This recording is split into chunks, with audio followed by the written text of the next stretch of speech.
All eyes are on Sam Darnold this next couple months, but what about Daniel Jones? What's going to happen with that guy? Welcome to the Locked On Vikings podcast.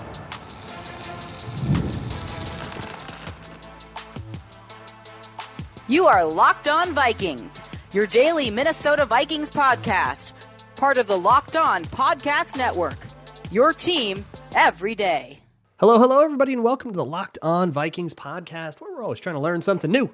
It's part of the Locked On Podcast Network, your team every day. And thank you so much for making Locked On Vikings your first listen of the day every single day. I appreciate you all so very much. Today's episode is brought to you by FanDuel. Super Bowl 59 is here. Chiefs and Eagles, and there's no better way to make every play more exciting than with FanDuel Sportsbook. New customers can bet just $5, and if you win, you'll score $200 in bonus bets. Download the app or head to FanDuel.com to get started.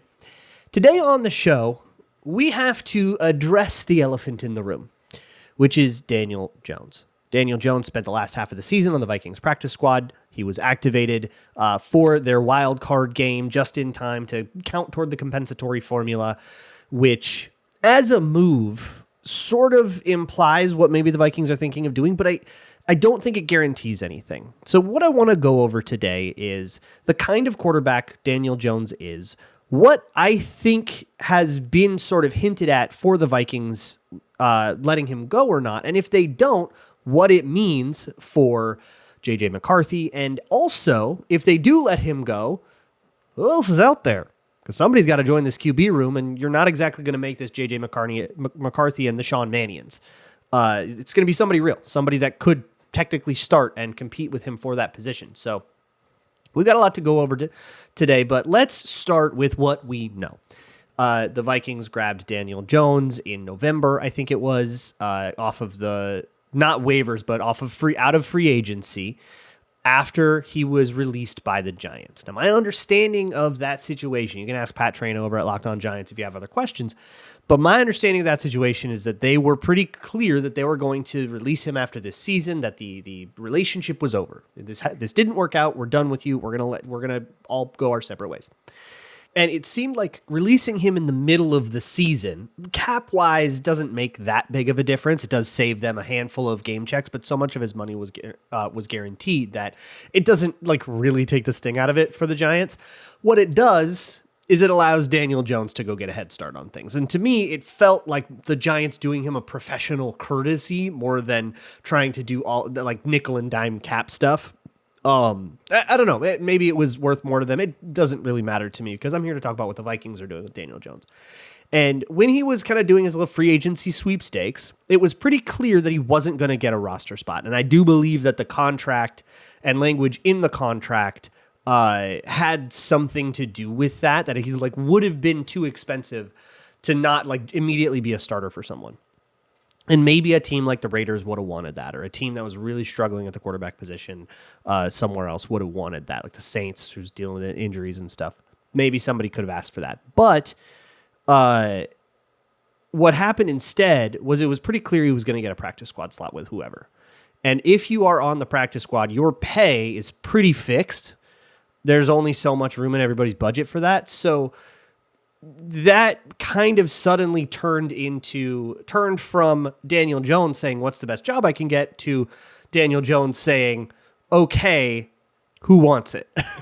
who am I going to go spend my time with? And he sort of was more in the driver's seat in a sort of ironic way, but he chose the Vikings. It seemed like the relationship had been established. Kevin O'Connell remembered Daniel Jones from way back in 2019 when he was OC in Washington, and he remembers it from the draft process, from the combine interview and stuff. He remembered kind of liking Daniel Jones, but beyond that, it was clear that there was some kind of chemistry here. And what we were told by the reporters, and I do take this at face value, was that Daniel Jones is essentially auditioning to be the bridge quarterback for 2025. Now, before you freak out at me over J.J. McCarthy, when I say bridge quarterback, I think we have to kind of come to reality that if Sam Darnold doesn't return because he goes and takes a big contract elsewhere or whatever, right? Barring that happens, it makes all this a moot point. But if Darnold doesn't return, the Vikings are not going to roll into 2025 with J.J. McCarthy and no viable quarterback beneath him. It's not going to be like a Jaron Hall and a Sean Mannion. They will have a serious quarterback. When I say serious quarterback, I mean someone with starting experience. Maybe not a quarterback that you're excited about, but a Zach Wilson, a Daniel Jones, somebody that has started before, a name you will recognize at least, to either be the backup, the mentor, or to push J.J. McCarthy in that initial camp competition. And that's not a statement about J.J. McCarthy. That's a philosophy that Kwesi and Kevin O'Connell have been very clear about since McCarthy walked in that building. That he's not going to be anointed with anything. He's not going to get anything automatically. And I the way I see competition is it's a very like invisible hand thing. If you want to put together the prisoner's dilemma square, right? Like map out the events, right? Well, there's the event where J.J. McCarthy is better than Daniel Jones. Okay, then this didn't hurt him at all. There's the event where J.J. McCarthy is worse than Daniel Jones. Uh-oh. It probably doesn't matter. This ship is sinking anyways, right? So I don't think that it has any outsized effect on J.J. McCarthy, whether you bring in Daniel Jones or you bring in a whole bunch of nobodies that are like clearly, a bunch of Brett Rippins. So to be clearer about it, when you ask what does Daniel Jones coming back mean for J.J. McCarthy, my answer will be not very much at all. It does not mean that they don't like J.J. McCarthy. It doesn't mean they're worried about the knee. It doesn't mean any of those things, those conclusions that you might be tempted to jump to. No, it's going to mean that they want another quarterback in the room that can push him in camp and can ultimately be a veteran mentor. Those are the two things that they want. And I would argue that this time last year, Sam Darnold was probably seen in about the same light as Daniel Jones, as a bust of a quarterback pick, leaving a New York team in disgrace. And the difference is Darnold had a couple of years of like rehab as a backup and that like without expectations, that turned out to be really important to his journey. But for Daniel Jones, hasn't had that. He's at a different journey where he did kind of flame out this year. It's been a bad year for Daniel Jones. He flamed out. He got fired. And he spent the back half of the season learning the Vikings playbook, but ultimately kind of just being there. Just being maybe scout team, doing whatever. With very much no expectation at all that he was ever going to play this year. Unless things got real, real nasty. Injuries wise, but we didn't get there. So it will mean nothing to J.J. McCarthy's development, for his outlook. It will signal to me nothing about what the Vikings think about him. It will signal to me what the Vikings think about Daniel Jones, which is that he could feasibly walk into a camp competition with J.J. McCarthy and win it. I don't know if you agree with that or not. And frankly, you can take whatever opinion you have about that to the bank. I'm not here to try to change it.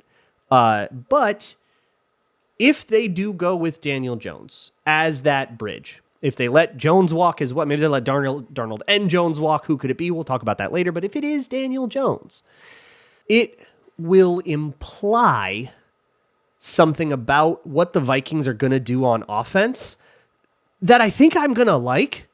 But it's academically interesting whether you like it or not. So we're going to talk about what that would mean for the offense next, as well as some other options for that bridge quarterback that it will be somebody that is a need the Vikings have, bridge quarterback. So that will all be next on Locked On Vikings.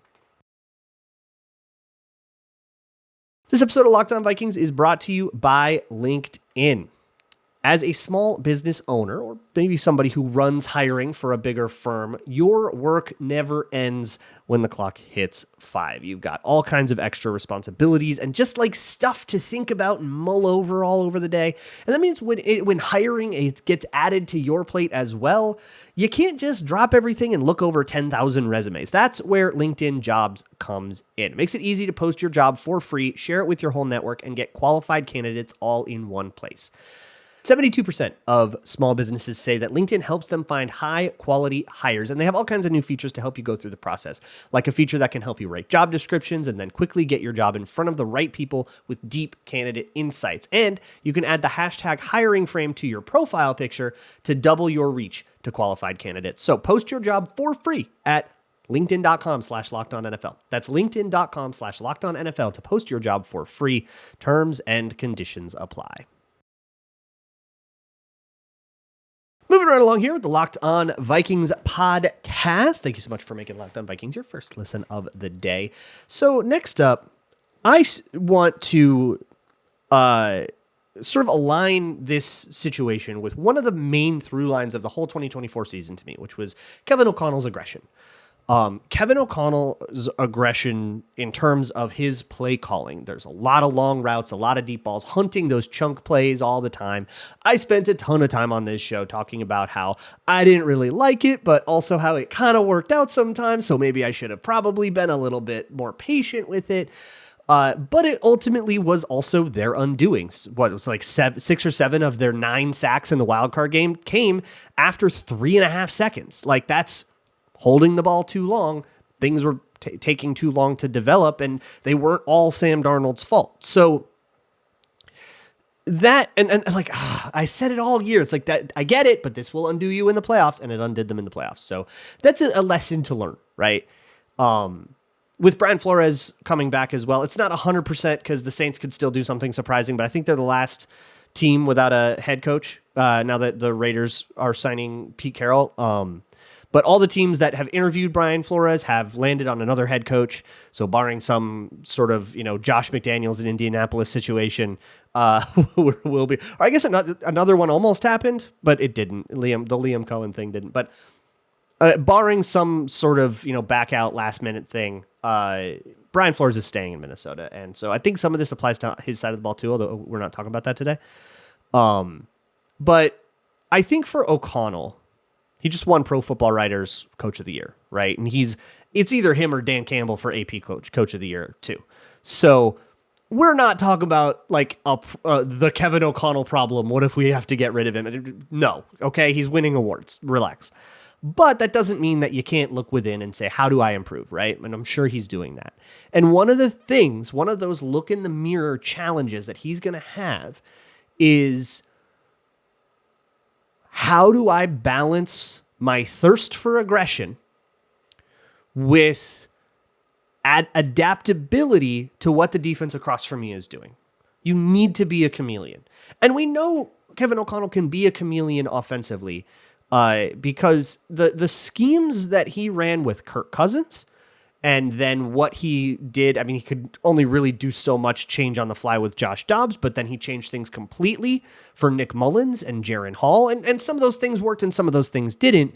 But the willingness to change for the skill set of his quarterback, we have tons of evidence of that. And then Sam Darnold comes in and he runs the offense the way he ran, totally foreign and alien to the way that he ran it with Kirk Cousins. He would have never done this with Kirk Cousins. That's not the way Cousins plays.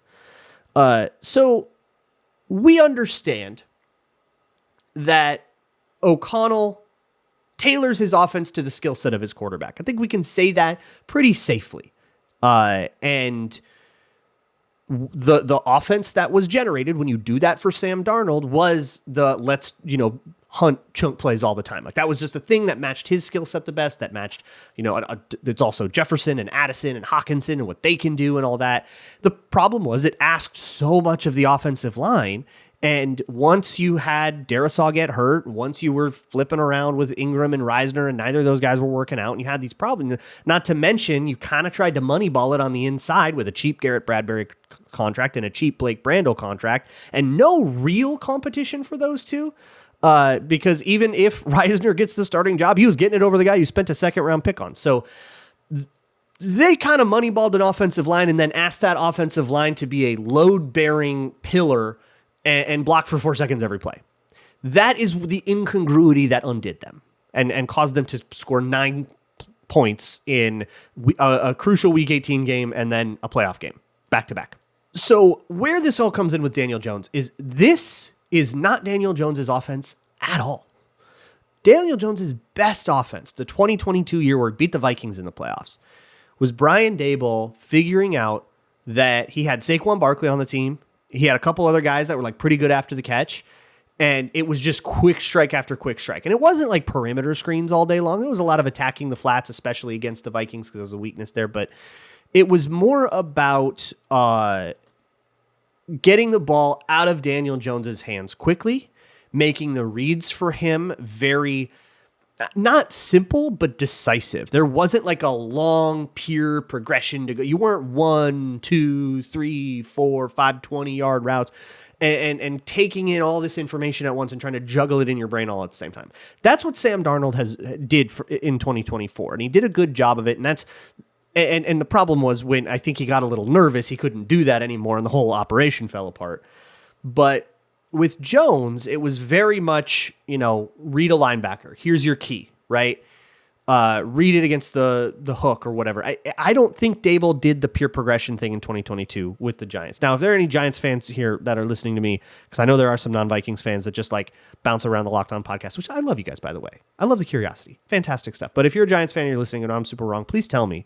But I understood Daniel Jones to be a quick strike thrower in 2022, get the ball in the hands of a playmaker and let him cook. That was like the point of the offense. And it did okay. That is so markedly different from the let's do a big long play pass, sit in a pocket, hope it holds up, buy time if you need to, and then, fire a 60-yard bomb. So different.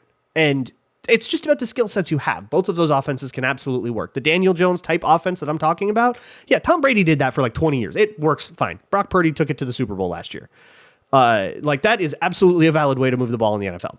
So we're at this crossroads with Kevin O'Connell. Is he going to stay on this hyper-aggressive, deep pass all the time path? Is that something that is so core to his football philosophy that he's not going to go, maybe we have to back off it. He's going to go, okay, how can we figure out how to get to it better?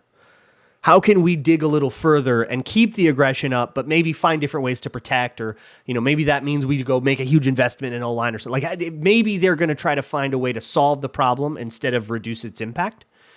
But the other option is reduce its impact, is to say, well, we'll still go deep some, but maybe not as much. Maybe we'll try to be a little bit more quick strike. The problem the Vikings had was a temporal one. It was not about the allocation of resources. It wasn't about it wasn't about spacing. It wasn't about having the wrong guys in the wrong positions or anything like that. It was about everything they were doing worked, and it worked too slowly.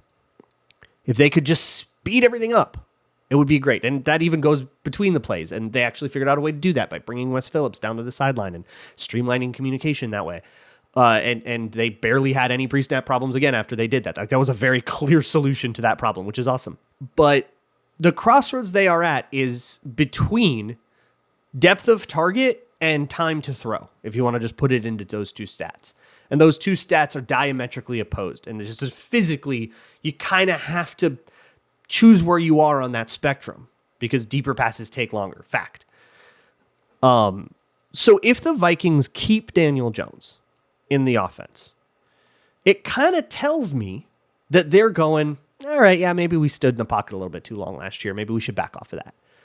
It kind of informs me of what that decision was. And if they let him go, it doesn't necessarily mean that they're going to keep to the deep passing thing. It just, there's a lot of reasons you could decide that Daniel Jones isn't a good enough quarterback for you.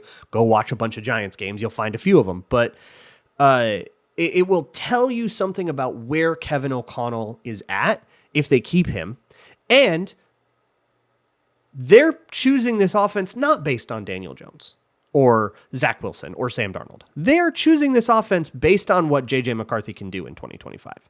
Like, they're going to build it for him, and then they're going to find somebody else who can maybe operate the levers if he doesn't develop the way you think, or he gets hurt again or whatever. And if that person is Daniel Jones, doesn't it tell us something about what those levers are? How do you pilot this thing? But what if it isn't Daniel Jones? What if it isn't Sam Darnold?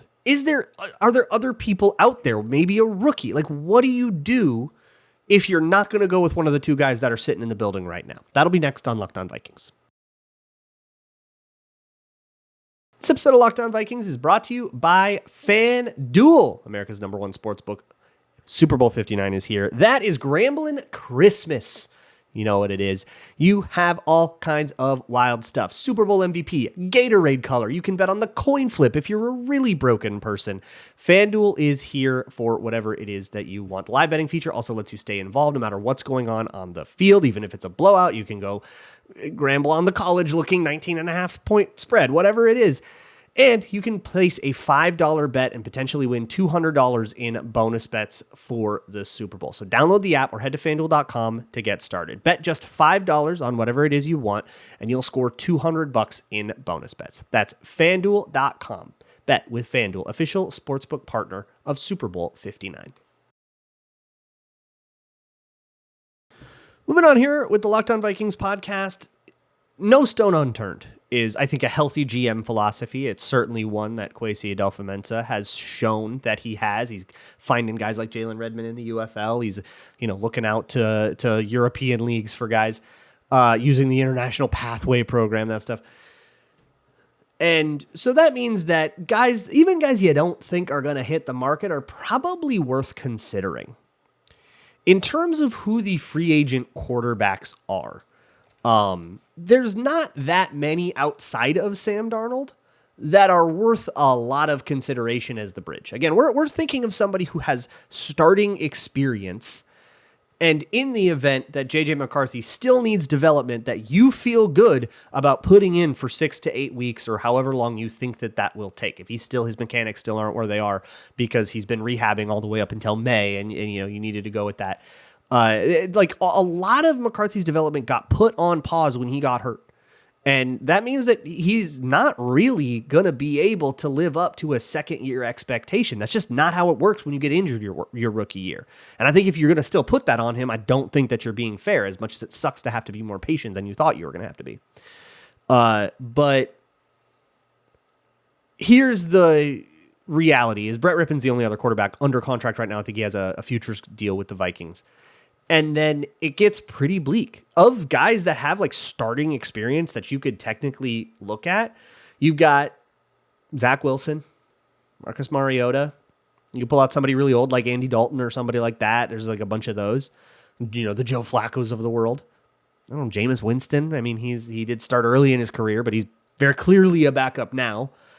And I think Jameis Winston kind of, he represents a line in the sand. Mac Jones, Jimmy Garoppolo, these guys, these are not inspiring names, but I think Winston is a line in the sand of that's probably the hardest guy to argue that he could technically start for 6 to 8 games, that you still might find someone trying to argue that. Personally, I don't believe that Jameis Winston can be a starting quarterback in this league. But you might find people who disagree with me. And I think anyone below Jameis Winston, you won't find people who disagree with me. But there are, so those are the kinds of names that you're dealing with. One interesting scenario is in Pittsburgh. So Russell Wilson had a pretty good season in Pittsburgh, but not unlike Sam Darnold, he fell apart down the stretch. And he fell apart for longer. He fell apart for a whole month. It wasn't just 2 bad games back to back where you could look at Sam Darnold and go, yeah, but maybe. No, Russell Wilson completely lost it. And meanwhile, Justin Fields had a pretty hot start to the beginning of the season for the Steelers. And I don't know what they're going to do. As an outside observer, I'm curious to see what they do. I think you could make reasonable arguments for Pittsburgh to keep Russell Wilson, to keep Justin Fields, to keep both, to get rid of both. And I think you could make cogent arguments for all of that. Personally, if I had to make a guess, I would guess that they keep Fields, they let Russell Wilson walk, and they go with somebody with Fields, because if Fields plays well and continues to play well, he becomes their quarterback, and now you don't have to spend draft picks and stuff, right? I think you want to chase that. Whereas even if Russell Wilson pulls it together and he's good, he's only got a couple years left in this league. So I think it's more likely for Russell Wilson to be the guy that hits the market, and maybe you bring him in, but knowing him personally, is he the kind of guy that will take a bridge job? Or will he say, yeah, I'm not that guy? Or will he admit that he's actually a little bit older and maybe he's not the same guy he used to be, and this is the kind of quarterback that he is now? I don't know. It's an interesting situation to watch. I think Jimmy Garoppolo is a really interesting option as somebody who's run the system before, who's been around the block, who's been through the paces of, not really working out for the team that drafted him. And he's been all the way to the Super Bowl, and, he's got all kinds of interesting experiences that I think imparting onto the young kid can be really healthy for him. So I like that as an idea. But I think the Zach Wilsons and the Mac Joneses and the Daniel Joneses of the world are probably more likely. Those are the guys that aren't going to be very expensive. You don't want to pay $35 million for a guy that you're like, hey, maybe we're going to need you for 6 games, but probably not more than that. Like, you're not going to do that, right? So those guys are probably going to meet right at the perfect intersection of being a little bit cheaper but also still having the right experiences for mentorship. And also like, look, man, if you got to trot out Mac Jones for a few games, it sucks. But you're not going to, you can look at that and go, okay, just go 500 through this and let's hope the defense plays well. Like you feel a little better at that. Whereas like when you walk out into a game and you got Tim Boyle at quarterback, you're just hoping that you don't have to turn the TV off early. Like you're just hoping to keep any game close. And you're probably like, if you win any of those games, you'll feel lucky. But like you tried out Daniel Jones for a game or 6. And you go, well, we can probably go 500 through these, right? Like you set a different expectation through those. You trot out your hot shot rookie, second year quarterback that you spent that you drafted 10th overall. And you walk into every game expecting that they're going to go out, win that game, move on to the next one, 1-0 every week, and be a true starter. But you set different expectations for guys like, Will Grier or Cooper Rush, and guys that have actually gone out and done this before and played in the playoffs and made it deep like Jimmy Garoppolo has. There's also kind of a thorn in the side of this whole discussion, and that is Nick Mullins. I guess the world where like you don't want a bridge quarterback, which let me be clear, that's not where the Vikings are. They've been very clear with us about that. That's not where they are. They want a bridge quarterback. I'm sorry if that makes you scaredy-waredy with your little Wookiee quarterback, but they want a bridge quarterback. But if they don't, bringing back Nick Mullins as the backup is probably the idea that I'm going to be most partial to, like in that scenario. But that's not going to be where they are. I'm going to guess Nick Mullins walks and goes somewhere where they have a more established starter, and then he can just be the backup to that guy if he gets hurt. But there's a lot of interesting options with Daniel Jones and Sam Darnold being like already a fascinating discussion, but shoot, man, let him walk, bring in Mac Jones and have him be the guy is like also very much on the table. And whoever it is, it's going to be a name that you've probably like made a lot of fun of and that you now have to be like, wait, actually he could be a starter. So get ready for that. Okay. It's going to happen to you. You can steel yourself. Tomorrow's the mailbag. You can get me. So the mailbags are going to be a little different moving forward. I basically have no professional reason to be on Twitter or X anymore, mostly because of the link suppression that they do. There's no, like, the reach is no longer useful. So I'm going to try to build reach elsewhere, starting on Blue Sky. So I'm going to start doing mailbags there. But if you're not on Blue Sky, chill. You're fine. You can send me an email anytime you want at lockedonvikingspodcast@gmail.com. And there's always the Google form in the show notes to any podcast. So if you have questions and you want to keep getting me there, fill out the Google form. And I will prioritize people who email me and go fill out the Google form. I always get to those first. So go check it out there. I will see you all for that. And as always, Skull.